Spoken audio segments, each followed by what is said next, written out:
ಯುವಕರ ಆಶಾಕಿರಣ, ಬಡವರ ಬಂಧು, ನಮ್ಮೆಲ್ಲರ ನೆಚ್ಚಿನ ನಾಯಕರು, ವಿಧಾನ ಪರಿಷತ್ ಶಾಸಕರು ಹಾಗೂ ಜೆಡಿಎಸ್ ಶಾಸಕಾಂಗ ಪಕ್ಷದ ಉಪನಾಯಕರಾದ ಡಾಕ್ಟರ್ ಟಿ.ಎ. ಶರವಣ ಅವರಿಗೆ ಜನ್ಮದಿನದ ಶುಭಾಶಯಗಳು.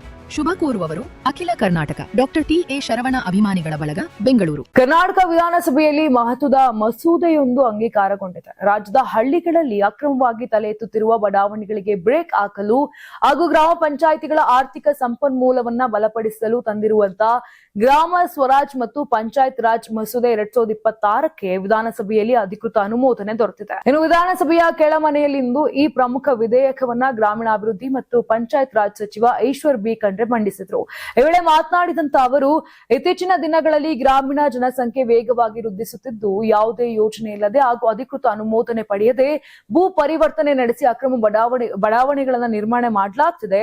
ಇಂತಹ ಅನಧಿಕೃತ ಚಟುವಟಿಕೆಗಳಿಗೆ ಕಡಿವಾಣ ಹಾಕಿ ವ್ಯವಸ್ಥಿತ ಅಭಿವೃದ್ಧಿ ಕೈಗೊಳ್ಳಲು ಈ ಹೊಸ ವಿಧೇಯಕ ಅತ್ಯಂತ ಅವಶ್ಯಕವಾಗಿದೆ ಅಂತ ಸದನಕ್ಕೆ ವಿವರಣೆಯನ್ನ ಕೊಟ್ಟರು.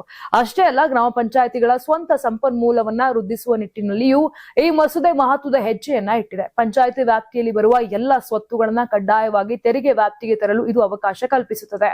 ವಿಶೇಷವಾಗಿ 2025 ಏಪ್ರಿಲ್ 7ನೇ ತಾರೀಕು ಅಂದ್ರೆ 199C ಪ್ರಕರಣದ ಸೇರ್ಪಡೆಗೆ ಮುಂಚಿತವಾಗಿ ನಿರ್ಮಾಣ ಮಾಡಲಾದಂತ ಎಲ್ಲಾ ಸ್ವತ್ತುಗಳಿಗೂ ತೆರಿಗೆ ಸಂಗ್ರಹಿಸಲು ಗ್ರಾಮ ಪಂಚಾಯಿತಿಗಳಿಗೆ ಈ ಮಸೂದೆ ಮೂಲಕ ಅಧಿಕಾರ ನೀಡಲಾಗಿದೆ.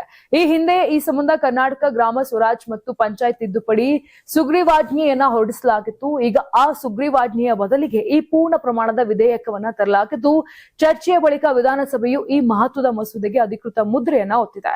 ಸರ್ಕಾರದ ಈ ನಿರ್ಧಾರದಿಂದ ಗ್ರಾಮೀಣ ಪ್ರದೇಶಗಳಲ್ಲಿ ನಡೆಯುತ್ತಿದ್ದ ಅನಧಿಕೃತ ಭೂ ಒತ್ತುವರಿ ಹಾಗೂ ಅಕ್ರಮ ಬಡಾವಣೆಗಳ ಮಾರಾಟಕ್ಕೆ ತಡೆ ಬೀಳುವುದರ ಜೊತೆಗೆ ಪಂಚಾಯಿತಿಗಳ ಆರ್ಥಿಕ ಶಕ್ತಿಯೂ ಸಹ ಗಣನೀಯವಾಗಿ ಹೆಚ್ಚಾಗಲಿದೆ.